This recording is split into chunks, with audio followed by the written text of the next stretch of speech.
సర్వంతమయము నీవే భగవంతుడా. సర్వలోకంలో సమస్త జీవరాశుల్లో నేనున్నానంటావు. అందుకే అనంతము నీవే.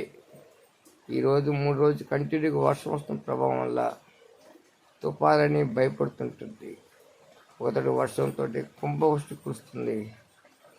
జలమయం అయిపోయింది ఈ యొక్క ప్రదేశం అంతా. ఆంధ్రప్రదేశ్ చుట్టుపక్కల జిల్లా రాష్ట్రాల్లో కూడా కొంత దూరాల్లో వాళ్ళందరికీ ఆరోగ్యంగా ఉండవలసిన మనసారా ప్రార్థన చేస్తున్నాను.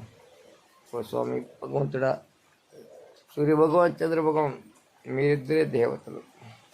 భూలోక మాత గంగామాత కటాక్షించి వారికి ఎవరికి ఏమి రాకుండా తోడుగా ఉండవలసిందిగా మనసారా ప్రార్థిస్తున్న తండ్రి, మహోన్నతమైన భగవంతుడా, చూడు ఇంత వాటర్ మేము చిన్నతనంలో వచ్చింది కానీ ఇప్పుడు ఇంత రాలేదు. అప్పుడంటే ఎక్కువ గుంటలు ఉండేవి.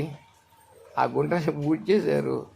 ఇళ్ళ స్థలాలు కానీ ప్లాట్లని పొలాలు ఉండేవి.